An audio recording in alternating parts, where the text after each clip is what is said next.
Hey, it's Wednesday, it's a presidential podcast. Hey. You should tune in, it's gonna be a blast. Hey, it's Wednesday, it's a presidential podcast. Hey. You should tune in, it's gonna be a blast. Miss Kennedy. Hey, it's your host, Kennedy Watson. Tune in to the Root Podcast, a presidential series every Wednesday.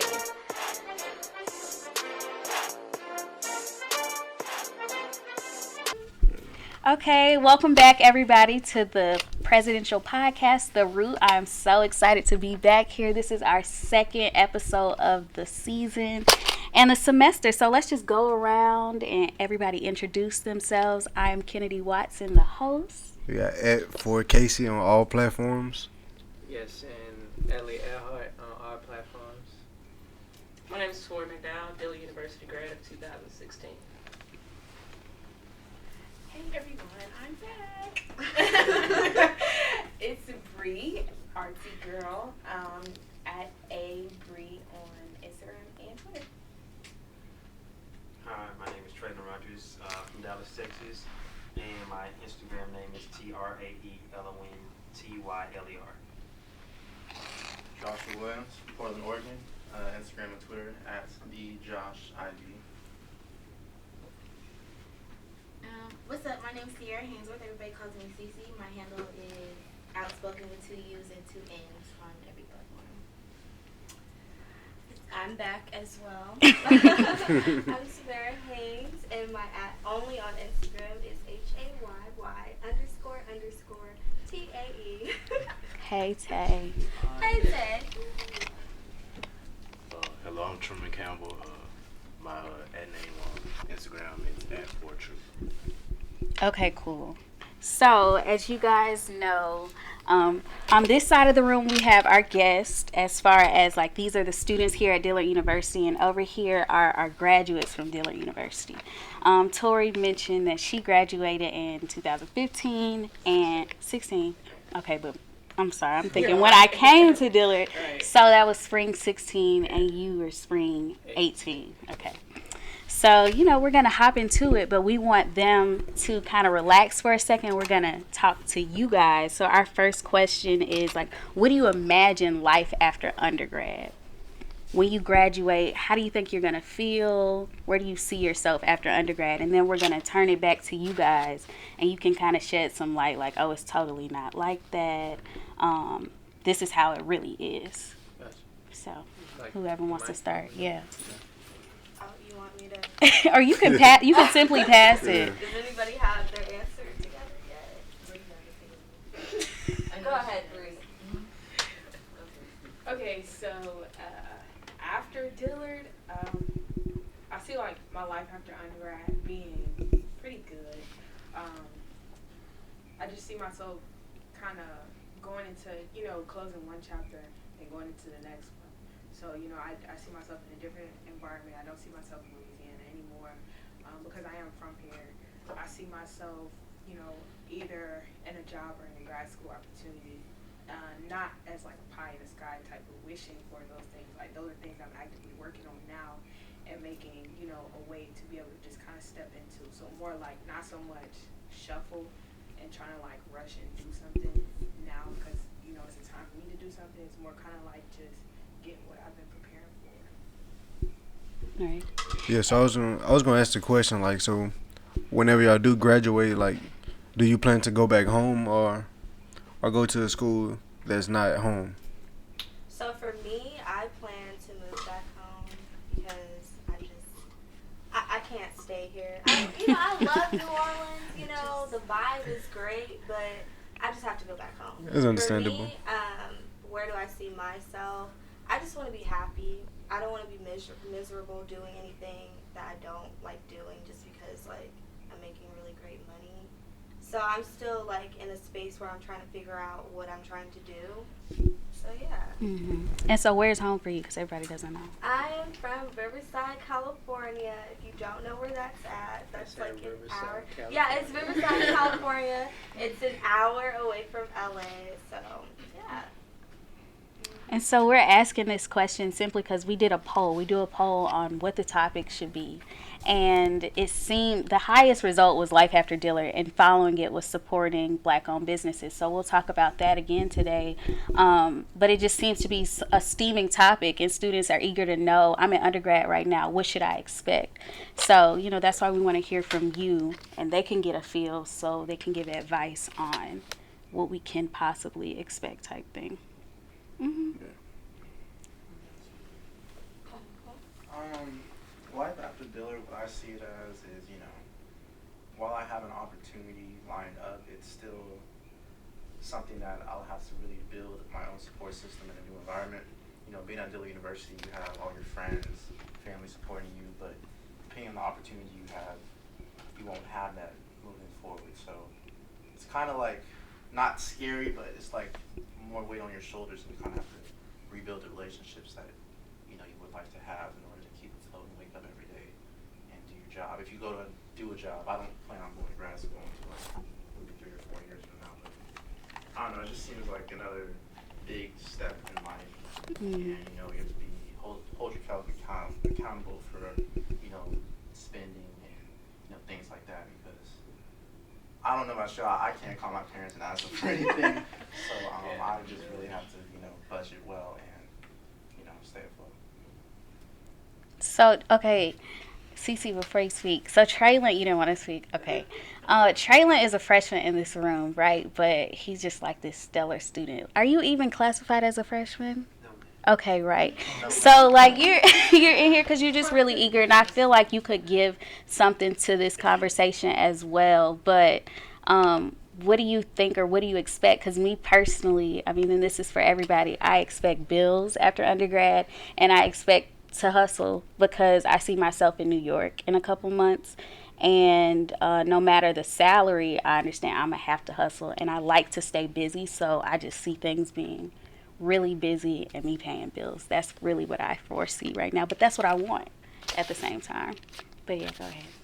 Well, I intend to be debt free as soon as I get out. That's what I want to start off as, because like all of y'all have said so far, there's real life responsibilities after this, but I intend to go, so I'm classified right now as a sophomore, my second semester sophomore, and then next year I'll apply for the 3-2 program, where I'll do my master's and my bachelor's in 5 years. But since I already started, I'll have 4 years, and that's kind of my goal, to go right to grad school and then go to law school. So I want to go through all that debt free, hopefully. I mean, but yeah, I just kind of want to stay in school as long as I can, get all my knowledge, and that way, you know, have the rest of my life ahead of me without worrying about, you know, remembering algebra or, you know, statistics or whatnot. Yeah. So that's pretty much how I see it. Why don't you get the license? Yeah, so I'm trying to work on my real estate license now, so I can, you know, yeah, make money. But it's gonna be in Texas though. But I do not see myself living anywhere besides Texas. So. Yeah. In Dallas? Well, hopefully, I'm not from Dallas proper. I'm from like the suburbs in Arlington. But yeah, anywhere in the metroplex. Like I mean, I can't stand Houston. It's too hot and humid, so it's like New Orleans. But anywhere out, you know, in Texas. I mean, if I have to take Houston, that's, you know, that's what it is. But you know, Texas, we're our own country, like in our minds. So that sounds like New Orleans. Exactly. It sounds exactly like New Orleans. So you know, y'all got y'all's responses or advice that you feel that you can shed light on. Cool. So first on with Miss Bree, right? I like to say that I noticed you were saying you see, right? You see yourself, and that's important because you're envisioning it. So as long as like all of us are envisioning, you know, our future, that's the first step of actually, you know, getting to where we want to be, envisioning it. With Miss Tamera, right? You know, I understand being happy, right? But never put emphasis on what you don't want. Say what you want, right? Because I know that you say you don't want to be miserable. Don't even focus on that part. Just strictly focus on being happy, you know what I'm saying? Yeah. To manifest that. I didn't hear you say anything. You see. Sorry, man. In terms of Josh, man, like you've already done it, right? It's just the fact of doing it again. Consistency. Just do it again. You already took that big step. You moved from Portland, came to New Orleans. You met all these wonderful people. You can do it again. You know what I'm saying? One more time, bro. Traelon, Mr. Texas himself. One thing I'll say for sure is always like seek knowledge, even if it isn't in the institution, right? Because you can learn from the person that's standing outside the store asking for change. You know what I'm saying? Like it doesn't stop at a college institution. So just always be looking. And also, I've been getting into real estate myself. You know what I'm saying? So hopefully we can connect on that after the pod. You feel me? But yeah, overall, it's like, you know, just envisioning it and making sure that you say what you want and not what you don't want. You feel me? And yeah, continue to stay consistent. Just embrace what you already been doing. Having that confidence to say, I'm gonna do it. So yeah, that's my advice. So what major, before y'all go ahead, like tell them what you graduated with at Dillard. So yeah, marketing, similar to you, will be doing. And as far as Tamera and Josh, so we all, you know, we family basically, you know what I'm saying, but marketing, business and marketing. I graduated with business administration, concentration management. So I recently just actually got a position that's actually within my field. Be mindful, I've been out of Dillard since 2016, so I just made 3 years. So nothing is guaranteed right after, unless you have built your connection like that or relationship like that. I really had to go through different positions just to get where I'm at, just to build my resume, just to be hired as just, you know, phenomenal, I'm saying that so wrong. Just to be hired as a great candidate. And that's why I got the position that I'm at right now, which is a management trainee position. So, yeah, that's why I graduated in. I agree with everything that you said, all the advice that you gave them. I definitely second everything. I really don't have anything much more to say, because you hit everything on the I want head. to add on what you just said as well. Like, you know, as far as knowing that it's a marathon, literally, you know what I'm saying? Like, you don't necessarily have to just come out of the gate. And, you know, because there's a lot of, what can I say, like pictures being painted, whether it's social media or just from society standpoint. So, you know, you need to be here as soon as you finish. Like, you know, you're a perfect case and example. Like, you might not even be finished. Well, you'll be finished before the average, like 4 years. You see what I'm saying? So, like, don't hold yourself to the standard where everybody else wants you to be. You know what I'm saying? Just know it's gonna take time. You feel me? I just seen a quote recently on Instagram. It was like, when you plant a fruit tree, the last thing to grow is the fruit. You know what I'm saying? So just keep that in mind. Yeah. That's great. Tori, I saw your sister. Do you want to get her? She can come in. Okay, the door was locked. Yeah. She did use the restroom. Okay. But Okay. I'll let her know. Okay, let her know, and then you just open the door when you see somebody. Okay, cool. You're welcome. I'm like, she cannot be out there. You want to go to the Instagram response? Yeah, so I sent out a poll on my Instagram, and then I put it on my Twitter too. And it was to all graduates asking, you know, what advice can you give to undergraduates? So I'm going to say what those responses are, and then you guys can answer agree or disagree. So you can elaborate if you want. These are answers from also Right, graduates? right. Okay. Like, if you can speak to it, speak to it. If you can, if you disagree with the statement, disagree. You know what I'm saying? And honestly, everybody I know that responded is not a graduate. However, if they're good, I'm going to say it. Okay, so this one was from Nicole. She actually graduated from Dillard. She says, comparison is the thief of joy. Focus on your journey, because every step is ordered differently. Definitely. Yeah. So, you know, after I graduated, I actually had to fast from social media, because you see where so many people are and where you want to be. That comparison, that's a real statement for sure. And in the Bible somewhere, I'm not sure the scripture, but you're not supposed to compare yourself to anyone. Right. So I definitely had to fast from social media for like a good 6-7 months. And even now, I'm not heavy on social media like that. You're not. You'll see me post some IG stories every now and then. I haven't posted a picture since my mom's birthday. So social media isn't, it just, I had to chill out. because so many people post where they are, Mm-hmm. and being mindful that you don't know what they had to do to get there. So you don't know their background story, anything like that. So I definitely agree with that statement. That statement for sure. Yeah. Agreed. Several. Okay. This one is at Richie Ray. She says, get involved. Your GPA is only half of what they consider involvement is key.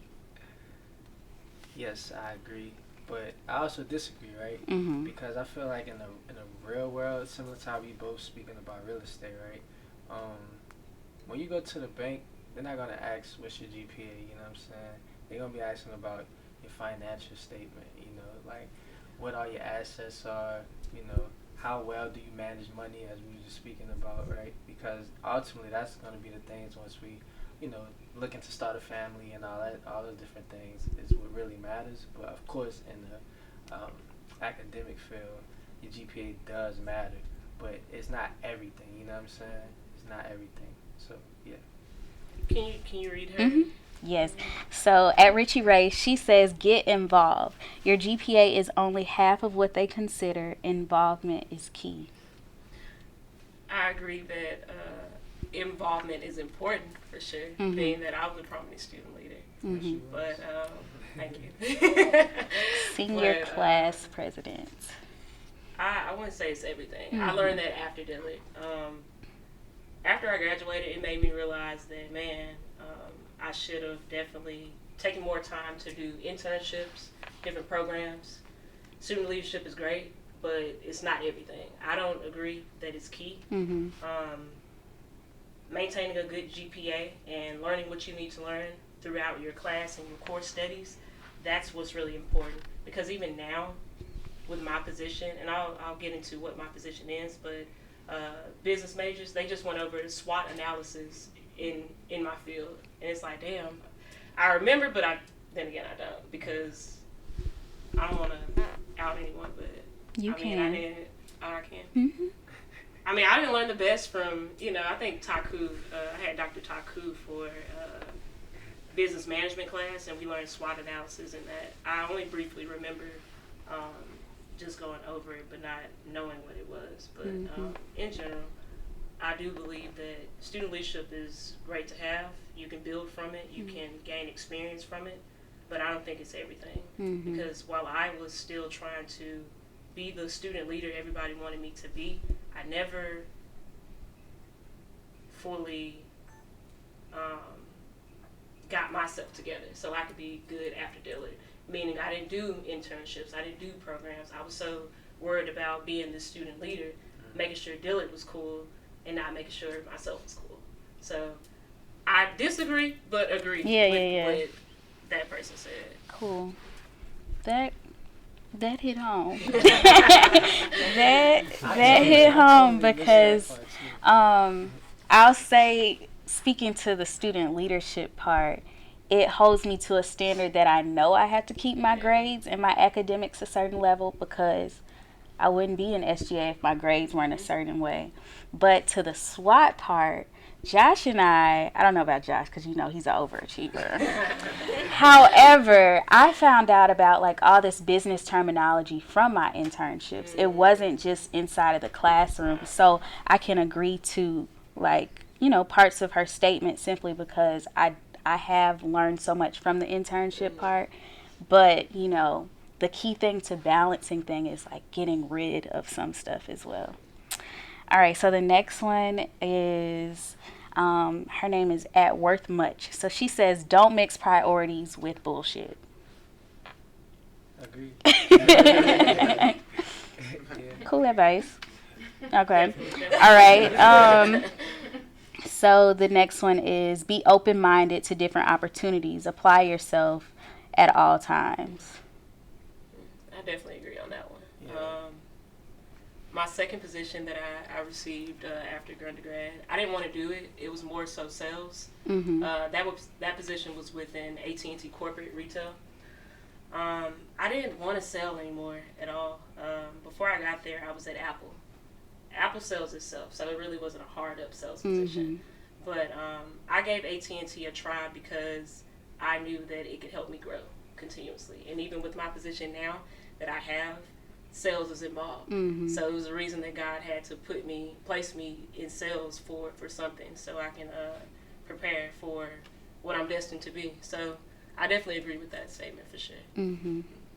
Yeah, and also the key to that, I would say, is you know, your inner circle, immediate circle, because I was one track minded when it came down to, you know, opportunities and things of that sort. I just wanted to do what I wanted to do. Mm. But, you know, being surrounded by people, you know, like Ron and just my whole peer group, it was just encouraged, you know what I'm saying, to try different things, because you never know what the result can be from those, you know, attempts. So, yeah, for sure. Gotcha.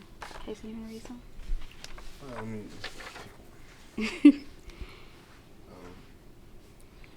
It's crazy. You just said the same thing, but I'm going to read it. Surround yourself with people with the same hustle as you and with the ambition you admire. Yeah. Agreed. I'm gonna talk about that a little bit too. Yeah, so my friends, like, we do music and we do a lot of business stuff together, like you said, your peer group and your friends. Mm-hmm. So I'm just like happy I have them around me, because like we're just coming here for the first time. You know, I didn't have business. I didn't have, you know, even with creative like opportunities, I was kind of closed-minded. I was in my room doing what I want to do, right? Mm-hmm. And they kind of made me become, not, I won't say better, but they made me They made you become better. Yeah, yes. I don't want to say better, but they kind of like, they pushed me, you know. Yeah. Grapevine. That's just Remember that, Casey? Yeah, that's crazy. Yeah. Oh, yeah. Like I was saying, yeah, they pushed me and made me realize how great I was, and knowing that I would push certain opportunities away because I was scared, you know what I'm saying? So being around them, Adrian, Truman, you know, tell me, hey, do this opportunity, do this, do that, you know what I'm saying? And being around Tamera Kennedy, showing me opportunities to do, and it makes you smarter, and it molds you to become a better person. Mm-hmm. So yeah, you know, I'm getting kind of emotional actually talking about that, because that hit home like close. Like my friends really helped me coming here to become a better person and just knowing more, you know what I'm saying, with the knowledge. Yeah. Yeah. Well, okay. I was looking on Twitter because some folks did reply on Twitter too, but here Casey kind of scrolled through. But so this one is from Tavon Blair. He says, everything will work out. You're going to have a moment of uncertainty, but it's temporary. And to speak to that, I know personally, you know, in his mind, ideally, you know, he could have had all these opportunities come to his lap, right?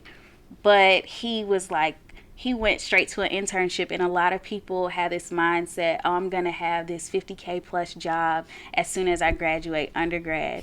And so it was kind of a shock to him or whatever.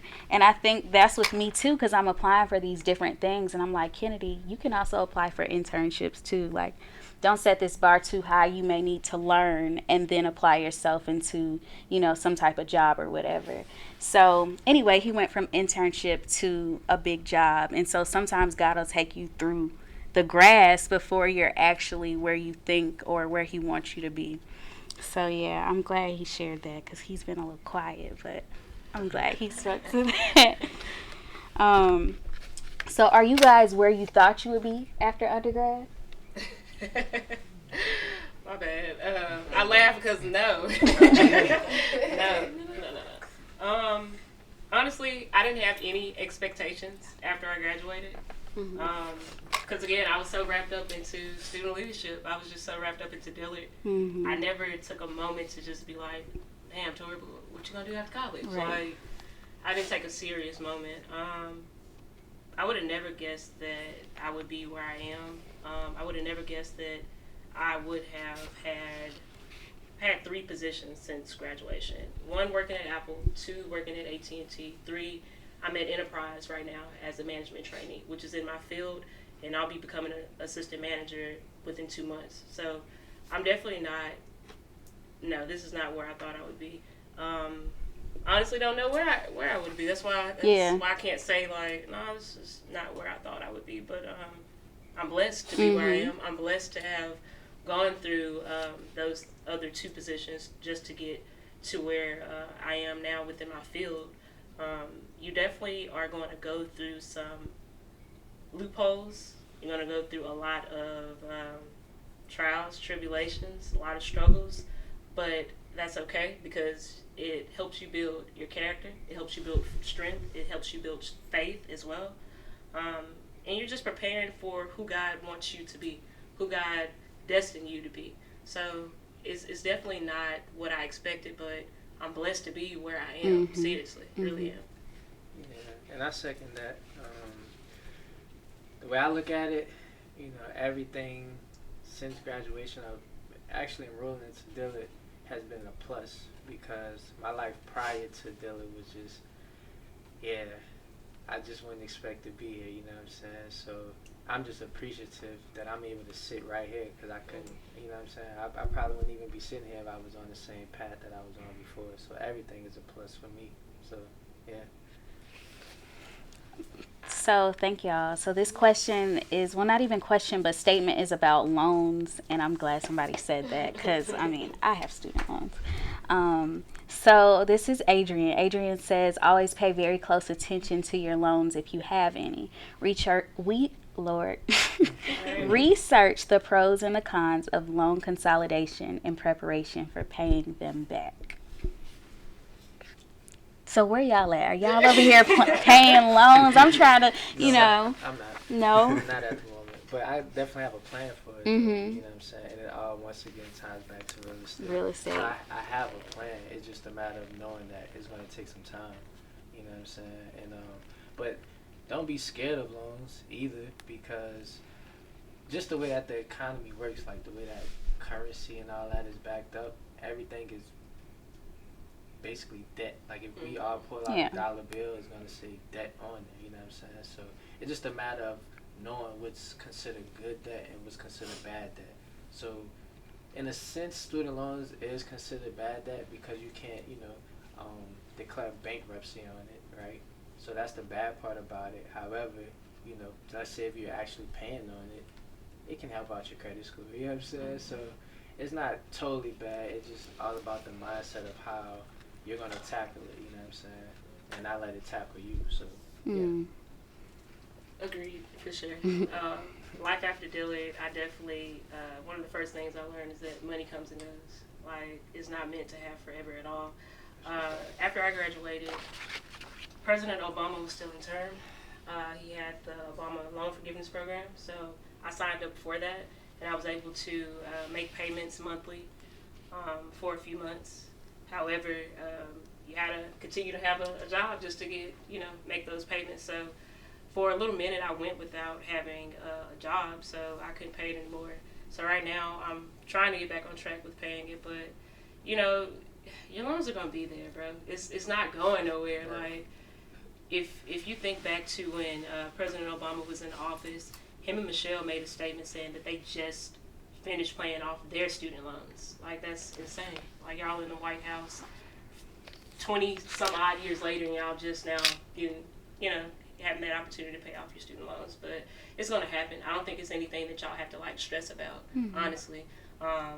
Just got to make time to plan on how you're going to pay it off as well. That's all. So I guess the biggest question is to go to college or to not go to college. Did you gain something from it, or how are y'all feeling post-college? Because we want to know. You want to take this one first? Sure.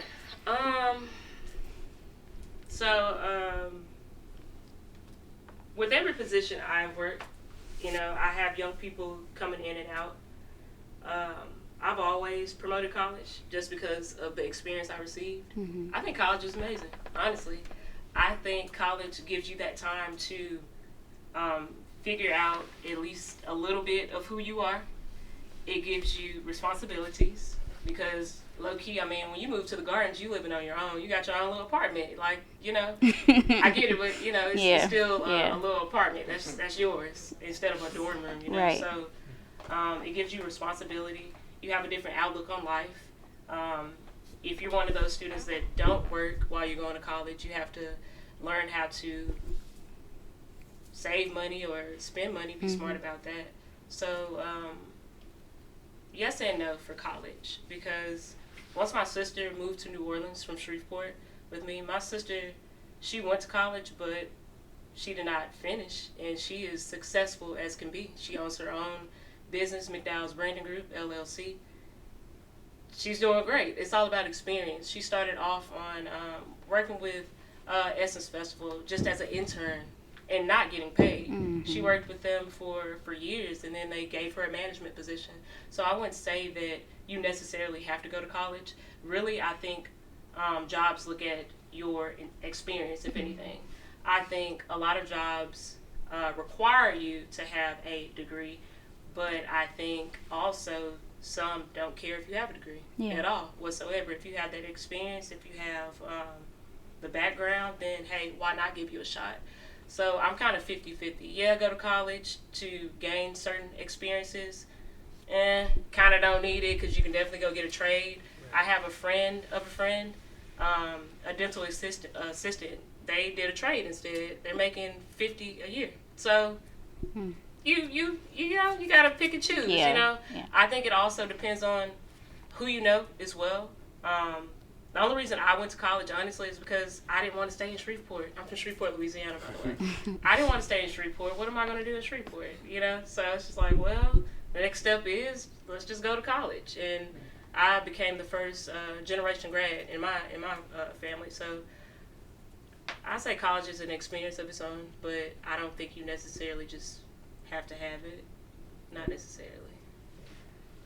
And for me, yeah, I don't think it's a must that you go to college. I'm like 80-20 with that one, right? So I'm leaning more towards no now, being that as of recently, I'm a super advocate for financial literacy now, right? So I'm more about really understanding how money operates, how it works. And that's one thing I figured out during my years of college that was never taught, right? It was always taught how to work for money. And you know, I feel that. Yeah, you know, that's cool to a certain extent, but at the end of the day, I'm looking long term and wanting to make sure I can switch the circumstances for my family. So, run the question back one more time though, just so I can make sure. So to go to college or not to go? So it's like, yes, if you want to get into a career field, you know, like a nurse and like med in a sense, right, where you actually need it. The reason why I came to college was for networking purposes, honestly. So that's pretty much how I look at it. If you want to extend yourself or extend your opportunities and resources, you know, to come connect with people, but you can also do that outside of school as well by, you know, joining certain clubs or organizations that may be, you know, of your interest, right? So, and I know I'm keep saying real estate, but I gotta say it again because it's like, you know, you can join a club such as that, a network association that can help out, right? So that's so many different opportunities. So it's not necessarily no ultimately, because you can, you know, there are pros to being in college, but it's not necessary as it's been painted. You know what I mean? So yeah. I agree with that. I didn't know if I was coming to college. I was gonna go, and because all in all, I want to own my own funeral home. Like most of the people know that. It's not funny. I'm going to be making money. We're going to work together. Yeah, I'm trying to employ all these different jobs so that we can really take over and really, black funeral homes are so small and I want to go to a corporate level. Anyway, so I knew that I did not have to go to college for that. So I'm like, I can get my embalming license. I can do this, that, and the other. But I didn't have a network. And so I was like, I got to learn from my dad and what my grandpa did and do things differently. So that's why I took this route. But I want to hear from y'all. How y'all feeling and what are you thinking about college so far? And Cece, I know you got to step out soon. My dad, he's been talking about college since I was probably like 5. Yeah. You know, he grew up talking about how, you know, his dad went to Howard, became a doctor. My mom, or his mom, was a teacher over in Detroit. So he's been talking about schools ever since I was like 5 years old. So I feel like I didn't really have a choice. Right. You know, he went to undergrad at Michigan, went to Pepperdine, got his MBA, then eventually got his Juris Doctorate at Southwestern in LA. And throughout that whole experience, he said he was working full time. So he didn't have any loans afterwards. So basically, given the hard work that he went through, he was saying that, you know, I'd have to do it in a sense. And, you know, during middle school and high school, I just ran track. I wasn't really as focused onto, you know, college until senior year. And thankfully, I was able to get a scholarship from MC Live. But honestly, I wouldn't know what I would be doing without that, because, you know, given the pressure that I had from him, then the support system I had after getting that scholarship, I feel like my expectations were just really high. So, 4 years later, I'm really thankful that I came here. It offers a lot of security in terms of, you know, having the credentials behind you. But yeah, I didn't have a choice. I couldn't think about not going to school, honestly.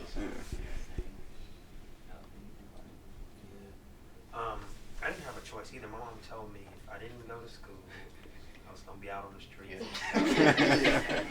I don't like when it get cold at nighttime. So It's cold right now. yeah. It's still cold. So I mean, and I'm not the first generation. I'm like number 4 for as far as college goes. And I mean, I don't mean just going to college. I mean graduating from college. So so I have no choice in this. And for the route that I want to take in life, I just had to go to school. So hopefully, you know, I just got to keep up the good work and stay focused. And you know, I'm just starting. This is my first semester. Well, first semester in a month. So you know, I'm not nowhere close as near as close as some of y'all are already in y'all's position. So I just got to keep going. Yeah, same. So I was born a college grad. I really didn't have a choice, like, to go to college. It's just a matter of where I was going to go. So I feel like it's important in some senses, like the example that my parents have given me. So my mom is also a college grad, and you know, a lot of my family members have gone to college and graduated. She's a college grad, and like she has her JD, and so she's a lawyer. But as well, my dad, he didn't grow up with the resources to go to college and finish. So I mean, he never took that traditional undergraduate grad school type of route. He did more of like the learn a trade, a skill, and then, you know what I'm saying, work your way like that. So now I feel like my parents are on the pay scale, their jobs are on equal levels, even though they didn't take the same route. But so my thing about college is, yeah, you can go, but if you don't have any type of hustle about you, even if you are an undergrad, you can get that degree, but you're sitting on nothing. If you didn't hustle while you're in there, you're not going to hustle when you get out. Okay, you got a degree, but I hope it keeps you warm at night. Moral of the story. Yeah. You gotta hustle. You want to say something? Okay. Oh, he's good. Okay.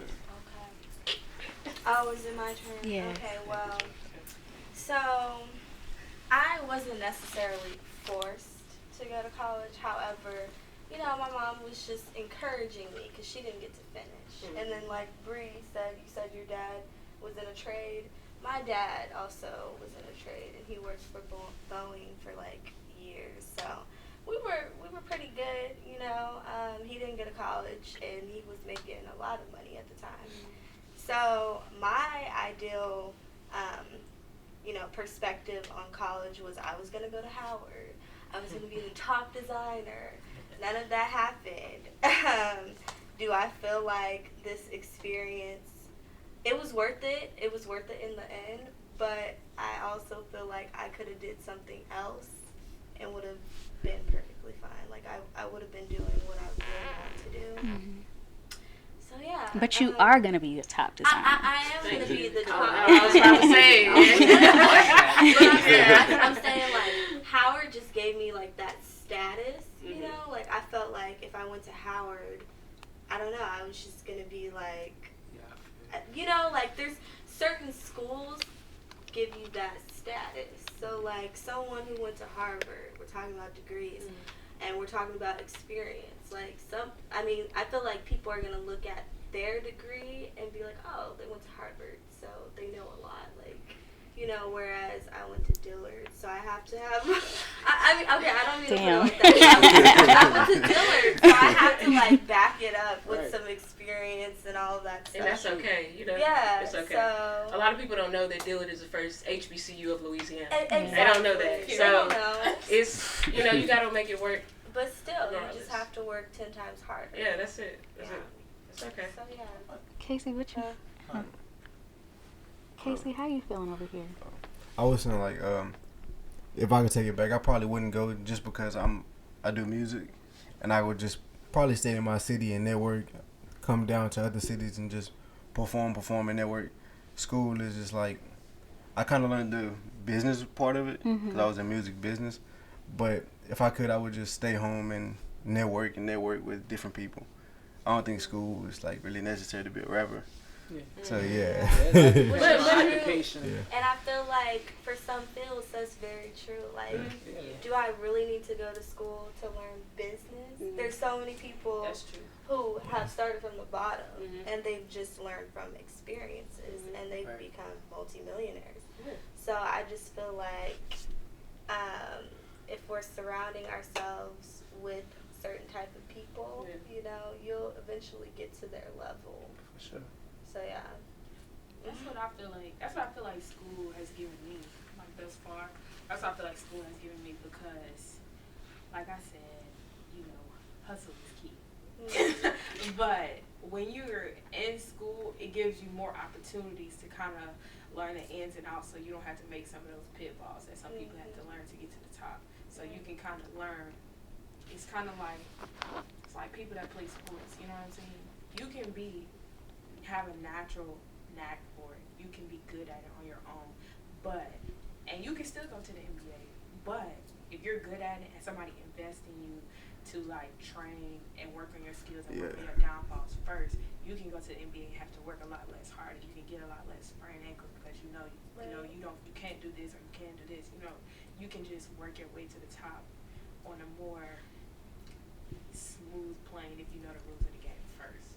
Okay, so that's what I'm getting. That was That cute. was good. Yeah. That was really good. So we're gonna segue into hold the mic. Look, we're gonna segue into supporting Black-owned businesses. So there are quite a few of you in the room. Sister, you can come and join the conversation if you want to on this couch. If you want to, I'm sure Tori will speak to it as well. But for those that do own businesses, startup, whatever, talk about that, and then we're gonna get into a couple questions. Okay, so wow, so convenient that I'm holding the mic already. Okay, so yes, I do own my own business. It's something that I've been working on for the past like 10 years. I mean, given that I'm 20 years old, but still. So my business right now has taken many different forms, but right now it's Breeze Creative Design, and I mostly sell like customized artwork. And so as far as supporting Black businesses, definitely do it, period. Just do it. Because if you're spending your money in someone else's community, we're never going to reach the top. Okay, so I think it should be done. But also, what was the question again? Oh, I just wanted you to talk about your business and whatnot. On Instagram, you can DM me to order at AYYE_BRI with 3 eyes. Bree, how many podcasts have you been on? They know you. I promise you. So with me selling my artwork, I think a big question, like a topic that's probably about to come up, is people are like, I don't support Black-owned business, too much money. So one, I think sometimes people have to realize what things are and put a value on that. You know what I'm saying? Yeah. So I sell my artwork. So like artwork is a luxury item, period. You know, it's not a given. Everybody don't have a Picasso in their house for a reason. Everybody doesn't have this and that customized for a reason. Like these things, they take more time, effort, creativity. It's like a one-of-one thing. So you have to evaluate your value of the item before you come to the person. You know what I'm saying? To try to obtain something. so I can appreciate people who do value what I do, and I understand my market. So I understand my market is mostly women 18 to 24 in the New Orleans area. So that's like people our age. And so I appreciate the people that want to support, but I understand that my time, my resources, and my talents, like, they can equate to a certain price. So if somebody wants to support me and get something that's this big, and I tell you something that this big is going to be $250, and they're like, I don't know how I feel about that. I'm not just going to say, well, if you can't, then is it whatever. I'll try to offer you different options. Like, okay, this big is this, but this in the 8x10 is this. So I try to work with people because I do appreciate people that take the effort to try to support Black businesses, and especially when it's things that are so, such a niche market that's so specialized. Like, I can appreciate that. Cool. So the question everyone in the room can be thinking about is, how do we better support Black-owned businesses? If you want to.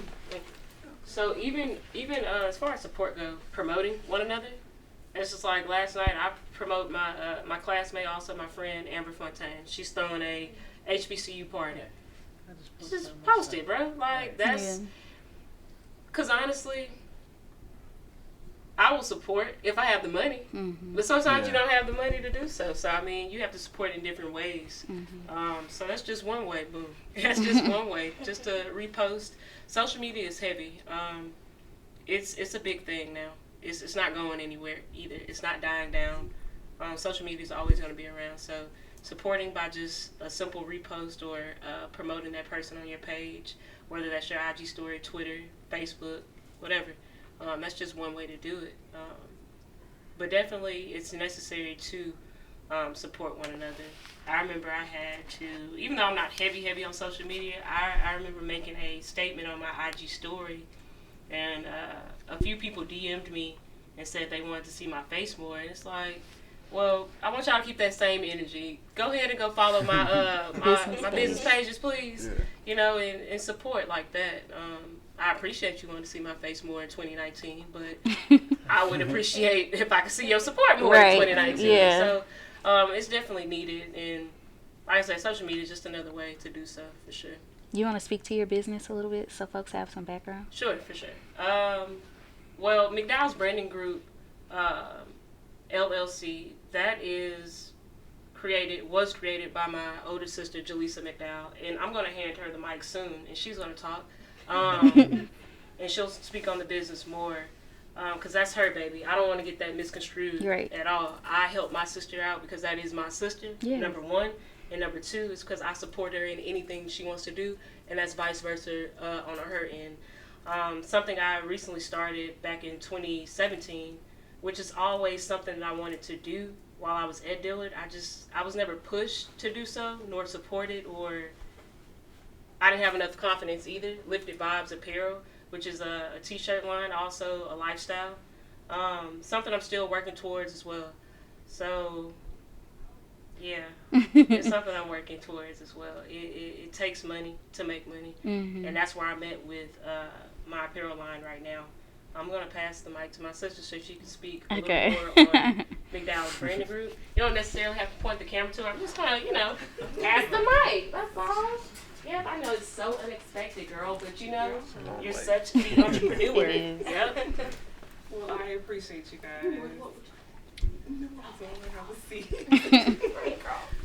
My company is McDowell's Branding Group. I'm a publicist here in New Orleans. Moved here about 2 years ago. And what we do, we help clients, whether you have a brand, whether you're an individual, we help maintain their image. So whatever they want to put out to the public, we control that perception. So whatever the brand is, we definitely try to get media interviews, partnerships, opportunities here in New Orleans and outside New Orleans. That's huge for me because we don't ever want to box anyone in. So some of the clients that I've done work for, I started when I first moved here. I worked with We That's Chicken and Shrimp, doing some work with, of course, Essence Festival, Big Frida, VH1, Fuse TV. About to do some work with Mia X. So it's a lot of great things coming. So I'm just grateful and blessed to have my sister to help me as well. Thank you so much. And she's also representing Dillard University grad Jared Green. He's Arthur from New Orleans. Yeah. There's a creature in my belly. Yes. McDowell's Branding Group represents him. Does PR for him as well. And about in 2 weeks, he's going to be headed off to LA for the top 40 young black men for Obama's foundation. So that's really something heavy for Jared and for New Orleans and for McDowell's Branding Group for sure. So just look out for that. McDowell's Branding Group is the Instagram as well. You can all follow us, follow what the clients are doing. We're going to put it in. Yeah, for real. Thank y'all for First off, that lemonade is the truth. Right. Right. For real. But so we talking about our business, right? Yeah. Black business. Well, most people know me and my friends for starting this brand by the name of Baku. 2014 is when it launched. And for the most part, it's an artistic based platform where like-minded individuals come together, right? And for the most part, apparel is what shows the unification. But what we do is, all of the profits, well, I'm not going to say all, but majority of the profits go back to, community-based or oriented things. And not just yet, but I got to keep repeating this whole real estate thing because, they say you got to manifest it, right? So hopefully by the top of 2020, I'll have one of my first properties. I'm looking for a duplex. But, yeah, that's mainly what I'm into right now. Got to get them multiple streams of income, you know what I'm saying? So, yeah, that's what I'm into. Casey, you want to speak to it before we go to the next question? I'm alright for black business, right? Okay. So what frustrates us about black-owned businesses? Like, is there any, we got to depict these different myths, but, like, what's something that frustrates you as a consumer? Not so much for those of you, don't think on the business side, but as a consumer with different black-owned businesses, like, how can we help each other better them? What exactly frustrates you?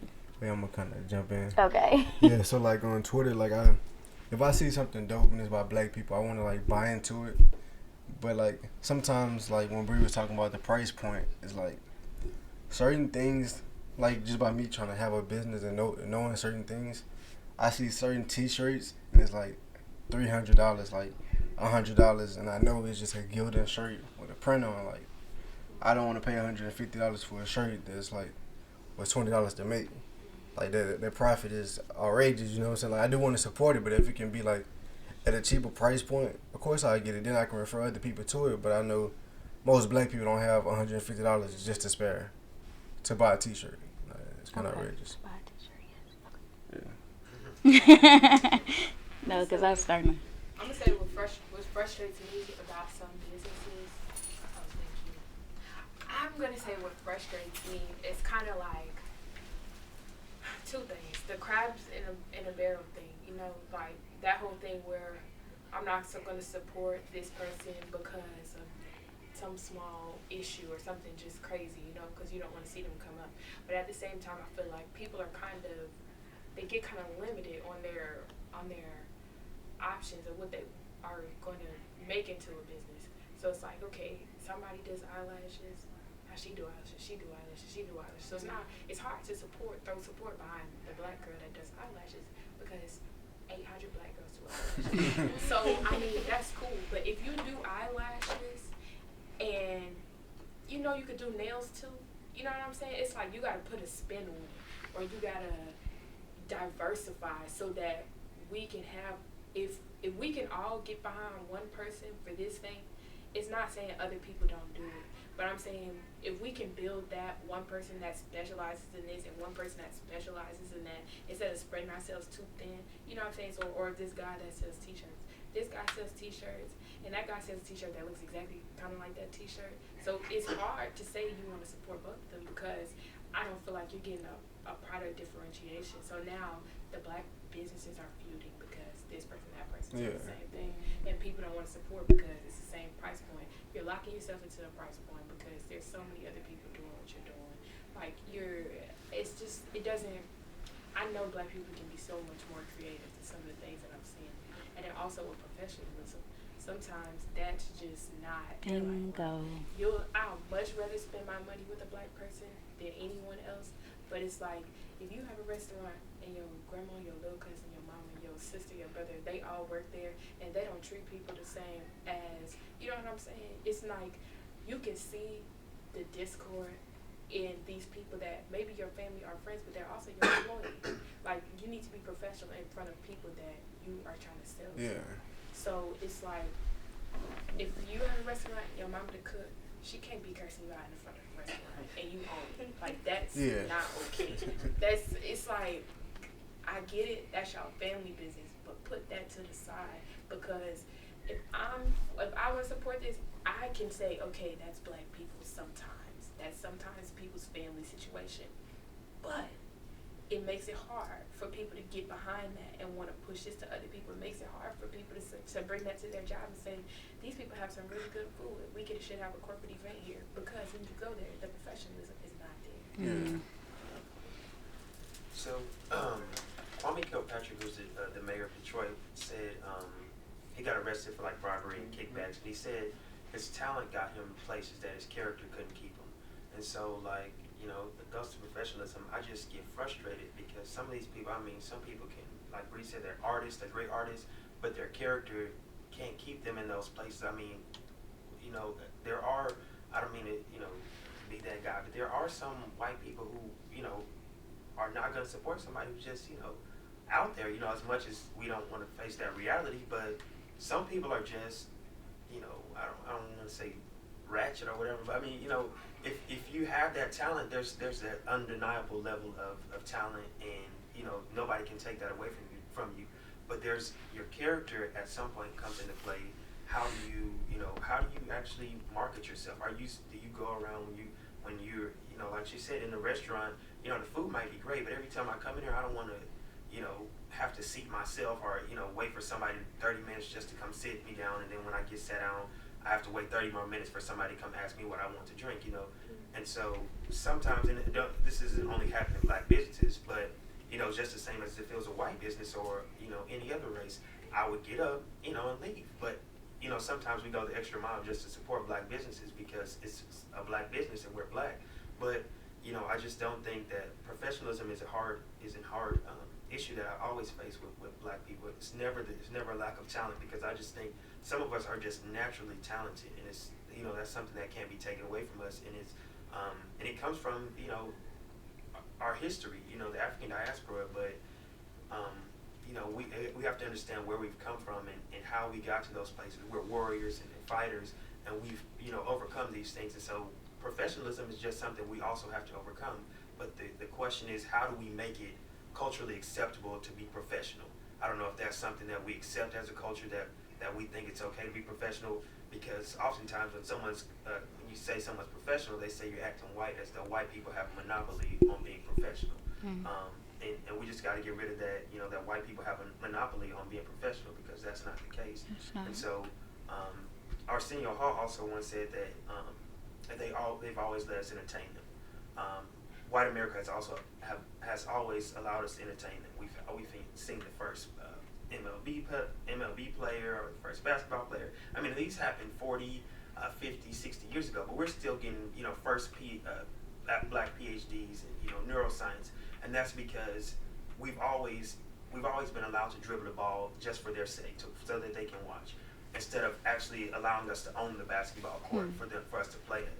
And so once we get those avenues, we have to also, I know I went back to that last question sort of, but once we get those avenues, we kind of, you know, got it broadcasted and let everybody know, hey, this is one of us doing something great. This is one of us doing something that is reasonable, and we got to get behind it, because, you know, millions of us didn't make it, you know, but this one is doing something great, and we have to support it. I know I went on long. That's okay. That was good. That was really good. Look, and then Josh and Tamera, y'all got businesses too. You do wigs, you have photography, so y'all need to put that in there too. Okay. Yeah, I mean, obviously, I'm a photographer. You visit my website at joshuawilliamsiv.com. He just updated it. It's been updated, you know, but my business is kind of like, I don't put my business before my education, because, you know, it's based on the industry that I photograph. You know, I'm doing music and entertainment, and New Orleans for the past few years, there hasn't been a lot of big artists coming on tour or anything, so I've kind of been chilling on that. But a lot of people don't know the investments I put onto like that platform. You know, people in the past have asked me, you know, for photo shoots, and then I give them the price, and they don't follow up on that, and they think it's crazy, but they don't know the behind the scenes cost of just having a website available for a year is like $250, whether someone visits it or not. The equipment for photography, you have to pay for the quality. So the lens I have, you can't go on eBay and get it for a steal for like $20. The lenses are like $1,000 up if you want to have good quality. So it's kind of like, I don't know, I'm not mad. I just want my work to be viewed and have people, you know, be inspired by it, which people have in the past. Because a lot of what I've done in terms of being on red carpet experiences with people that have been watching on television, haven't met, you know, professionalism is actually what got me to those places. So I, you know, make sure to humble myself with that. But as far as support, you know, I'm not dying for new clients. I just want to have people, you know, at least see the work that I have, feel inspired by it, and if they buy into the image that I'm trying to create behind my name, they can support that, so that, you know, more people can view my website in the future. You know, that's just like my portfolio of things that I've been dreamed of, that I just really thankful for the experience of having. But you know, other photographers, whether they do like just portrait work, weddings, events, I don't put as much time into that type of photography because it doesn't match the image I'm trying to create online. There's a photographer out there now, his name is Greg Noor. He's like my biggest inspiration. He's been on tour with Drake, Childish Gambino, they're personal photographers. But he's like, you know, he's not in school right now, so, you know, he has more time to invest in that avenue of, you know, income. But I don't know, yeah, photography is a different type of thing. I'm not doing hair or shirts or anything where I need, you know, a constant market of people buying my images or anything like that. But any support is support, and I'm just thankful for anyone I can support. So, yeah. So I'm gonna touch on what you were talking about and also what Bree is talking about. I don't know what the issue is with people just not paying, you know, or feeling like stuff is too expensive. I make wigs, and my wigs are like dirt cheap. Like I'll charge you $70 for a frontal. Versus like, you know. Yes. And people will be like, I don't know if I'm going to pay that much. Like, I get it. Like, we're in college, so I'm giving you the price of $70 because I know you got to get the hair. You know, you're paying me. So that's like, what, maybe $300? So, yeah, I don't know. And then what Bree was talking about, where people are selling lashes and hair, and that's fine. But fine. But don't sell me lashes that you bought from the hair supply store. I'm not stupid. Girl, like, people do that. Yes. It's okay to do that. However, at least try to come up with some type of packaging. Make me feel like you put effort into this. Because I could easily just go on AliExpress, Alibaba, buy some wholesale, put the packaging together, make you feel like I actually made the lashes, you know, went to a factory, when really I just got it from China for a low price, and I'm selling it for like $30 when it's That's like most people $1. You know what I'm saying? So yeah, I just think creativity is key. And yeah, same with hair. Yeah. Yeah. I'm gonna talk about like music, cause I guess music is just like a business also too. Like Joshua was saying, it's the support sometimes. You really just want your friends to support you, anybody you meet, you connecting, just to support. You know, music is easy. We all have access to Apple Music, Spotify, Pandora, anything. You know, you really can change people's lives by just streaming for them. Just me listening to your project could put dollars in your pocket. And not saying I pay attention, I listen to the radio sometimes. I don't even know what's going on. I'm just driving. And you actually paying them. They get paid from the, you know, interactions and stuff like that. So if you just listen to somebody's music, when I go to these shows out of town and stuff, I connect with people, I listen to their music, I might actually be a fan of their music. And I'm actually supporting them when they do stuff. I interact with them. Hey, yeah, I like that project, man. If I got some extra money, I'll buy your project on iTunes. So, you know, that's black business as well, too. So I try to support it like that. So we talked about our frustrations and supporting. We got a lot of creatives in the room. Like, we need to come together. What are we going to do differently? Are we letting these businesses know what we're not okay with, what we're frustrated with, or do we just walk out, oh, I'm never going to do it again? Like, how are we going to treat the black business different than others? As we say we do, how can we actually help them in different ways? Because they may be comfortable and see that nothing's wrong with what they're doing, but will you go the extra mile to say, look, I'm going to keep supporting you. However, I think you should take A, B, and C. You know what I'm saying? Like, what can we do to keep the money generating in the black community? Yeah, so the last question was about our frustration. Right? Correct, yes. So I think everybody's opinion was valid, you know what I'm saying? Nothing was wrong with it. But definitely having a sense of forgiveness. Like, you got to learn to forgive your people as well, because what I've noticed over the years, like, we'll forgive everybody else, right? They could mess up, like, let's say Domino's. They could mess up our order a million times. We're going to keep going back to Domino's because they're going to be like, oh, we'll give you a free one, or whatever the case is. But the one time one of us do something, it's like, oh my God, they're not professional. You know what I'm saying? And it's just, sometimes you got to forgive, but, you know, have a certain standard, you dig? Because, I mean, business is frustrating within itself for the consumer and, you know what I'm saying, the producer. So it's like, you know, just, that's what I really see to help the overall progression of the support of black businesses, is having that forgiveness. But also, it's a duty that the consumers have to, you know, live up to as well, because instead of, and this is not directed towards you, any of you who are speaking about the pricing, right? But you gotta understand there's markets, right?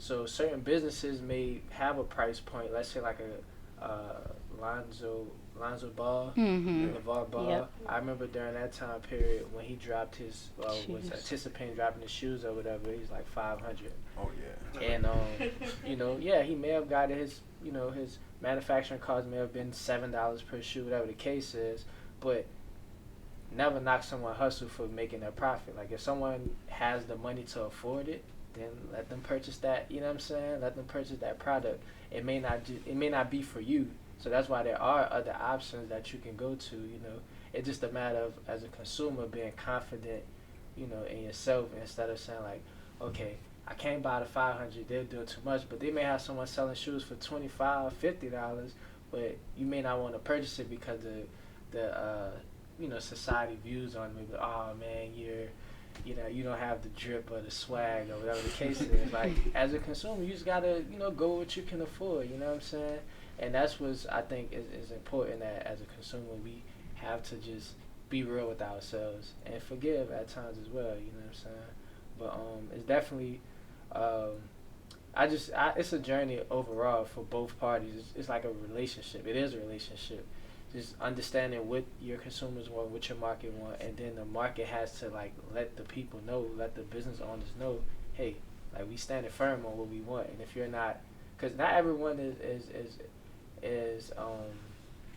what can I say? Like, they're not worth the support, and that's just the truth. Like, sometimes it's like, just because they're black doesn't necessarily mean you have to spend your money, because that's your power that you have as a consumer, whether white, black, Chinese, like whatever. That's your, you know what I'm saying, that's your power. So it's like giving people, like, yeah, giving people a standard that they have to live up to. You know what I'm saying? Like, they have to deliver because you're spending your money. So, you know, just holding them to that standard. And that's my viewpoint on it. Cool. Any lasting words, wrapping things up, you know? Okay. I mean, black business and supporting black people is something that, you know, I hold close to my heart. So, like Apple was saying, like, I definitely treat the black business with much more compassion than I do, you know, spending my money anywhere else. So, like, whatever happened, I know y'all remember what happened with Papa John's, right? Yeah. No, can't get no more of my money, period. Like, I don't care how many apologies y'all send out, how many scholarships y'all fund, I'm good on that. If y'all having a $5 pizza deal, I'm taking my $4 to Miracles. Like, I'm not. I can't do it. So, because, I mean, that's your voice. Okay, yeah, you know, I'll forgive these people for, you know, doing this, that, and the third to us as a whole, but they still want to send me something out about it. No, not happening. Like, I'll go into the places that sell whatever, you know, manchu, they sell chicken or whatever like that. But if you're going to talk to me crazy and try to sell me food that our people are known for anyway, I'm not doing that. You know, like, I think treating the black business with compassion is something very important, because you also need to know that these are a lot of things that are not like corporate yet. These are not, you know, have a lot of funding behind them all the time, you know, straight out the bat, which I can appreciate people who have supported me. Like, I know me personally, I can appreciate people who have supported me through my growing phases. Like, when I was, okay, you supported me in 6th grade. Like, my art was not where it is now. I appreciate you. Like, I appreciate you for supporting me and growing with me. But at the same time, we have to realize that that's our voice. But at the same time, I think some people who are starting a black-owned business have to kind of get off their high horse and see where they're at. Like, okay, if you're dropping it, like Alvin was saying about the shoes, if you're dropping the $500 shoes, who don't really know you yet? You haven't really, you know what I'm saying, built a brand. Yeah. You can't just get upset with people for not feeling comfortable with paying that. You have to take time, money, invest in building your brand, because that's your reliability. Like, I would never, you know what I'm saying? I also do sewing and make clothes. I'm not going to make a skirt, drop it for the same amount that Gucci's going to sell theirs for, okay? Because I haven't taken the time to take that part of my talent and build brand recognition. So, you got to pace yourself and work your way up. Yeah, I want to speak on to branding too, because, you know, everyone is really consumed on social media. You know, people want to tweet how they feel every second of the day, and if they have a business, then, you know, possible customers, they have to scroll through all the stuff you talk about, all the complaints you want, just to see, you know, a promotion that you may have about a product you're offering from 3 weeks ago that takes, you know, 5 minutes to scroll to, you know. So, you know, one thing I did, you know, when it comes to social media is I don't put everything on to social media, especially because, you know, my brand is my name. Like, everything I post is behind my name. So when it comes to black businesses, I think it's important to be patient in building your brand. That's actually crazy, because I actually brought this with me. This is the only thing I got in my backpack. So this has been like something I've been aspiring to do since I came to Dillard. You know, I'm not sure if everyone knows this, but the first artist I did was August Alsina at the homecoming concert in 2015. And that was just straight voluntary. You know, I was just so happened to be there after coronation. I said, oh, there's an artist coming, I might as well stay here. I'm suited up, I got a bow tie on, might as well just start photographing. And, you know, in doing that, you know, I posted images on social media and, you know, got a few retweets and all. I found fan pages retweeting everything, so I saw that there's a market for that. But in doing that, I understood that if I want people to continue to support me, I can't post my life under my page. Right. I'd either have to create a separate page for my photography or just stick to my name and move on with that. So fast forward 3 years, I've continued to do that, and Billboard reached out the day after Chance came and spoke at Dillard for commencement. And I think that since, you know, my photography and all my work was on one location, they were able to see the credentials I have, and this is a photo of Chance right here. Yeah. Aw, Josh. You go, Josh. Yeah. Damn, that's amazing, bro. You look at the credits, and everyone else is like working for a big publication, whether it be Getty Images or something. I'm just a student, you know, photographing. That's just the beginning, bro. Yeah, no, that's just the beginning, you know, right they there. reached out. That's amazing. Josh, I'm so glad you pages. shared, because you Yeah. usually don't tell people about No, the I things never that do. you're. You gotta keep telling people about Just that. so have time. Right. What's the name of that This, game? you know, I just, this is just something What's the I've name of had. that game? I'm here for Just, you know, That game think with about, the you know. clapping and all that. Yeah. What's the name of that game? What was the game we were playing? The name of that game we was doing all that. I don't remember. Well, we just need to do it again and give Josh. Oh, yeah! I want to talk about branding, y'all. Yeah, just your name is, try to monetize what you do and don't, make people think of you before actually meeting you. Social media is very important, so make sure you represent yourself well because you never know who's going to reach out and find you. That's what I want to say. That's a great way to wrap things up. I'm thankful for y'all being here. I hope everybody got something because, we're in two different ways, in two different lanes. But hopefully everybody was able to take away something. Right? Yes? Okay. So then I can sleep at night. But yeah, thank y'all so much. And for you guys listening and tuning in to the Root Podcast, thank you so much for listening and viewing the first live podcast, right? Yeah. So we're just super excited. And that's all. Thank y'all.